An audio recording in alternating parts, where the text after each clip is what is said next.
పూర్ణిమ prints ఆషాఢం sale flat 30-60% discount. ప్రతి 5,000 రూపాయల కొనుగోలుపై ఒక చీర ఉచితం.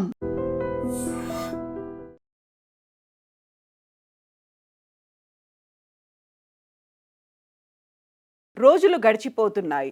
అయినప్పటికీ అంతులేని ప్రశ్నలు అలాగే మిగిలిపోయాయి. సమాధానాలు లేకుండా క్వశ్చన్స్గా మాత్రమే మిగిలిపోయాయి. మా ఆయన ఆచూకీ దొరికిందా? మా తండ్రి ఆనవాళ్ళు ఏమైనా కనిపించాయా?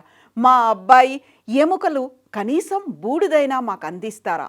ఇలా ఆశగా ఆవేదనతో ఎదురు చూస్తున్నటువంటి కుటుంబ సభ్యుల సంఖ్య ఇంకా అలాగే ఉంది.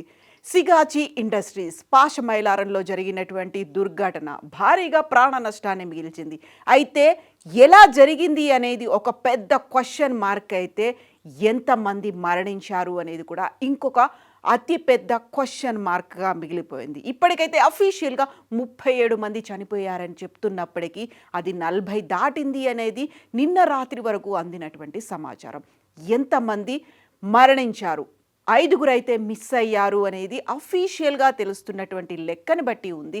143 మంది నిన్న విధుల్లో ఉన్నారు. మార్నింగ్ షిఫ్ట్, జనరల్ షిఫ్ట్లో వచ్చిన వాళ్ళలో 143 మంది ఉన్నారు. 30 మందికి పైగా ఆసుపత్రుల్లో క్షతగాత్రులుగా ఉన్నారు అనేది. ఇప్పటికీ 12 డెడ్ బాడీస్ని ఐడెంటిఫై చేసి కుటుంబ సభ్యులకు ఇచ్చారు. సో భారీ ఎత్తున జరిగినటువంటి ఈ విస్ఫోటనం దుర్ఘటన అక్కడ 100 మీటర్లకు పైగా ఎగిసిపడినటువంటి శకలాలతో పాటుగా 2 కిలోమీటర్ల మేర భూకంప తీవ్రత అనేది కనిపించింది. వాహనాలు కావచ్చు, కిటికీ అద్దాలు కావచ్చు, పగిలిపోయినటువంటి దృశ్యాలనేవి 2 కిలోమీటర్ల విసినిటీలో కూడా కనిపించాయి. అంత రేడియస్తో ఉంది ఈ విస్ఫోటనం అనేది. యాక్చువల్గా మెయింటెనెన్స్ లోపం జరిగిందా, ఏం జరిగింది అనేది ఇప్పటికీ అంతుపట్టని వ్యవహారంగా ఉంది. ఇక national disaster rescue force NDRF చెప్తున్న దాన్ని బట్టి చూస్తే ఇండస్ట్రియల్ ఎక్స్ప్లోజన్స్, ఇండస్ట్రియల్ బ్లాస్ట్లకు సంబంధించి భారతదేశ చరిత్రలోనే 100 ఏళ్లలో ఎప్పుడూ జరగనంత ప్రాణ నష్టం సిగాచిలో జరిగింది అనేది. యాక్చువల్గా ఇది ఒక భయానకమైనటువంటి సంఘటన. NDRF చెప్తున్న దాన్ని బట్టి చూస్తే మోస్ట్ ఛాలెంజింగ్గా ఇది కనిపిస్తోంది. యాక్చువల్గా ట్రేసెస్ని ఐడెంటిఫై చేయడంతో పాటుగా కాజ్ ఏంటి, ఎందువల్ల ఈ దుర్ఘటన జరిగింది అనేది కూడా మోస్ట్ ఛాలెంజింగ్గా కనిపిస్తోంది అని NDRF దీన్ని క్లెయిమ్ చేసినటువంటి పరిస్థితి. ఎందుకని 100 ఏళ్లలో ఇలాంటి సంఘటన జరగలేదు, ఒక హిస్టరీని క్రియేట్ చేసింది, ఒక బ్లాక్ మార్క్గా మిగిలిపోయింది దేశ చరిత్రలోనే అంటే దానికి సంబంధించినటువంటి లెక్కలు కూడా ఉన్నాయి. ఆగస్టు 21, 2024లో ఆంధ్రప్రదేశ్లో ఎసెన్షియా బయోఫార్మా లిమిటెడ్లో ఒక దుర్ఘటన జరిగింది. ఆ దుర్ఘటనలో 17 మంది ప్రాణాలు కోల్పోయారు. ఇక 2023లో జరిగినటువంటి అచ్యుతాపురం ప్లాంట్ సాహితీ ఫార్మాలో జరిగింది ఆంధ్రప్రదేశ్లో. అక్కడ 7 చనిపోయారు. డిసెంబర్ 2022లో 4 ఎంప్లాయీస్ చనిపోయారు. లారస్ ల్యాబ్స్ విశాఖపట్నం. దీంతో పాటుగా గత 30 నెలల్లో చూసుకున్నట్టయితే 10 దుర్ఘటనలు తెలంగాణలో, అందులోనూ ఇండస్ట్రియల్ ఏరియా పటాన్చెరు, పాశమైలారం, జీడిమెట్ల ఇలాంటి ప్రాంతాల్లో జరిగితే 25 మంది చనిపోయారు. అత్యధికంగా 100 ఏళ్ల హిస్టరీలో చూసినటువంటి సంఘటన సిగాచిలో జరిగింది. ఇక్కడ 37 అఫీషియల్గా లెక్కలు చెప్తున్నప్పటికి కూడా 40ని మించిపోయి ఉంటుంది అని. డిజాస్టర్ కూడా 3 అంతస్తుల్లో సిగాచి అనేది ఉంది. అది ఒక పాన్ కేక్ డిజాస్టర్ లాగా. పాన్ కేక్స్ అనేది ఒకదాని మీద ఒకటి దొంతర్లాగా ఉంటాయి. 3 ఫ్లోర్స్ అలా కుప్పకూలిపోవడం వల్ల కూడా డెబ్రీస్ కింద కూడా ఇప్పటికీ ఆనవాళ్ళు ఏమైనా కనిపిస్తాయా అనేటువంటి వెతకడం. ఎస్కవేటర్స్ ఉన్నాయి, JCBలు ఉన్నాయి. ఇవన్నీ కేవలం 2 మాత్రమే ఉన్నాయి. దానివల్లే డిలే అవుతోంది అనేది అక్కడ కుటుంబీకులు చేస్తున్నటువంటి ఆవేదన, ఆర్తనాదాలు.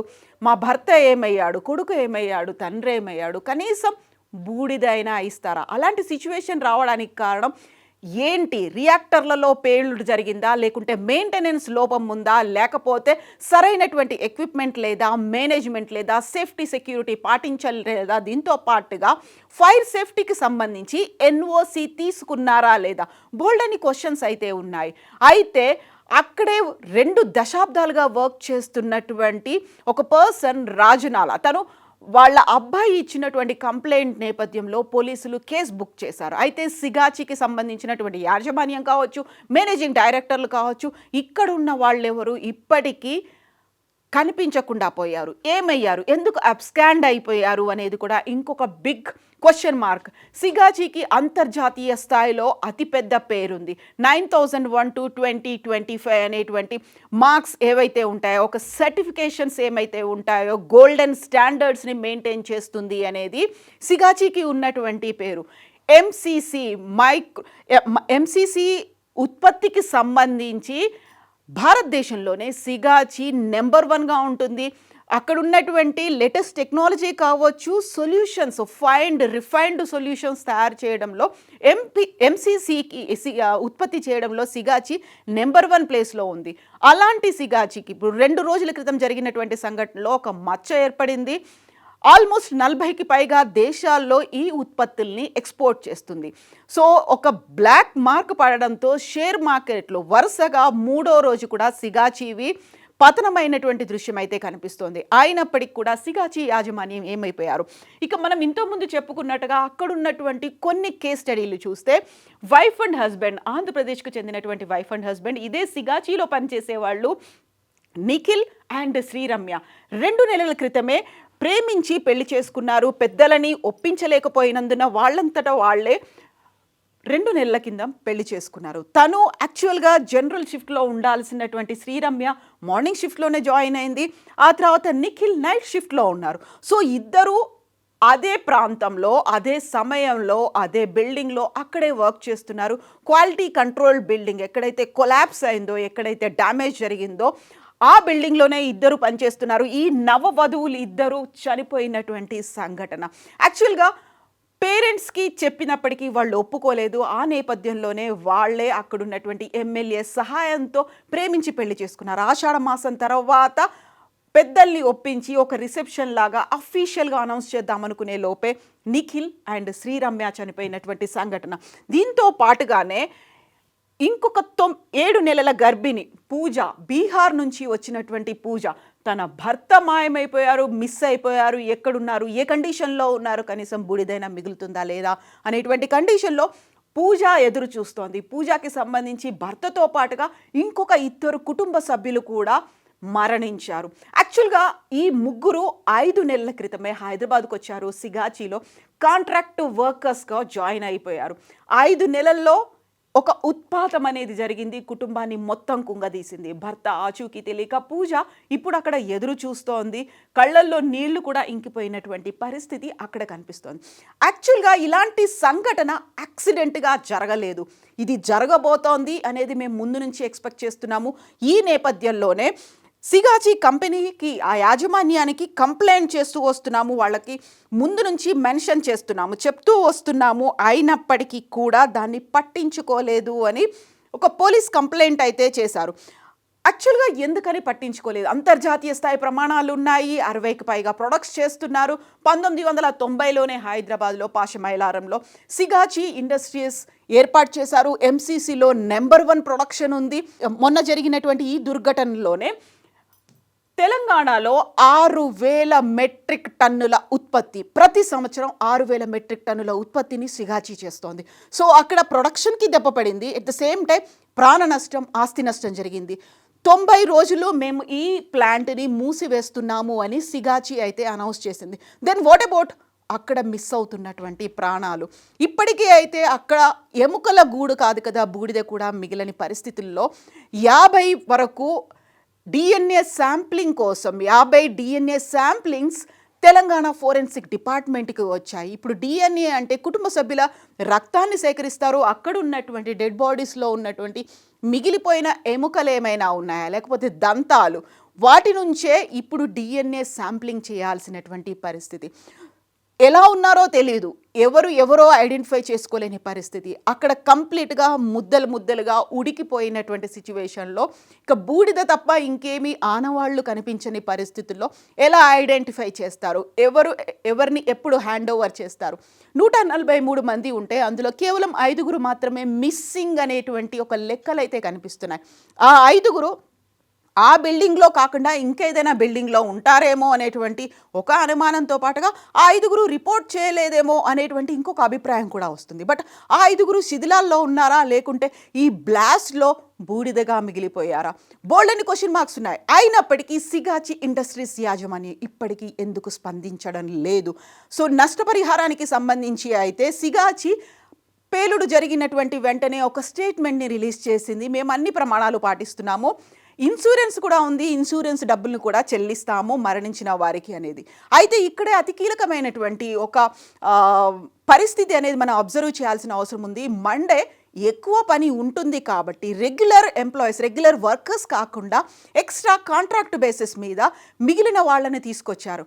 వాళ్ళకి సంబంధించినటువంటి ఆనవాళ్ళు, అంటే వాళ్ళు కాంట్రాక్ట్ బేసిస్ మీద వర్క్ చేస్తున్నారు కాబట్టి వాళ్ళకి రెగ్యులర్ ఎంప్లాయీస్కి ఉన్నటువంటి వసతులు, అంటే అందులో ఇన్సూరెన్స్ అనేది కూడా వాళ్ళకి లభించదు.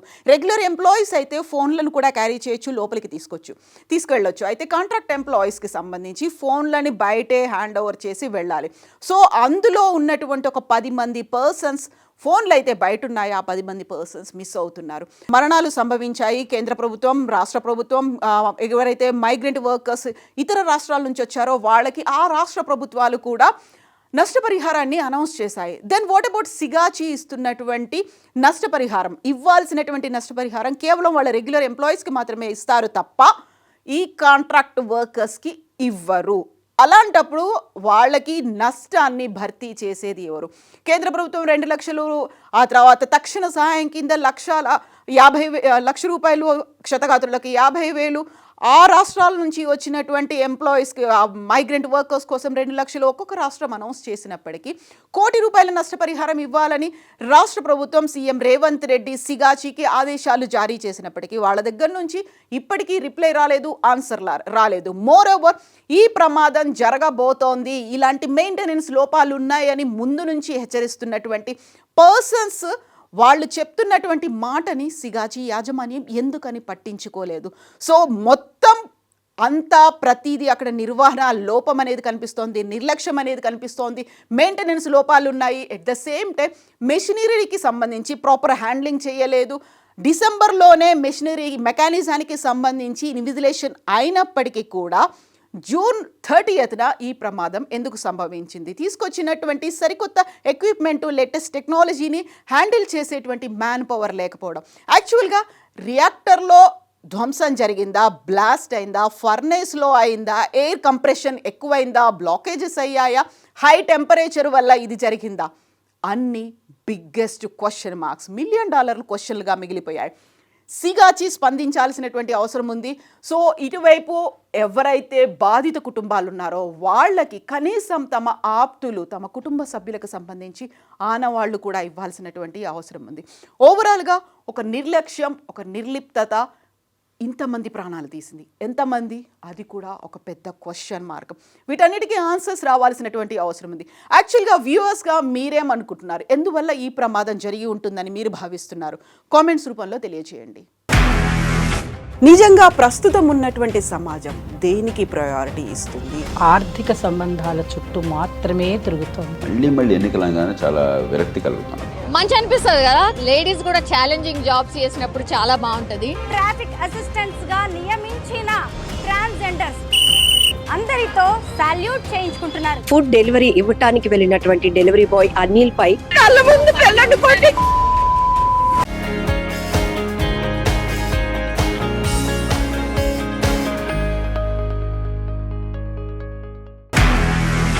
నిజంగా ప్రస్తుతం ఉన్నటువంటి సమాజం దేనికి ప్రయారిటీ ఇస్తుంది? ఆర్థిక సంబంధాల చుట్టూ మాత్రమే తిరుగుతోంది. మళ్ళీ ఎన్నికలంగానే చాలా విరక్తి కలుగుతున్నాం. మంచి అనిపిస్తుంది కదా, లేడీస్ కూడా ఛాలెంజింగ్ జాబ్స్ చేసినప్పుడు చాలా బాగుంటది. ట్రాఫిక్ అసిస్టెంట్స్ గా నియమించిన ట్రాన్స్జెండర్స్ అందరితో సాల్యూట్ చేయించుకుంటున్నారు. ఫుడ్ డెలివరీ ఇవ్వటానికి వెళ్ళినటువంటి డెలివరీ బాయ్ అనిల్ పై కళ్ళ ముందు పెళ్ళండుకోండి.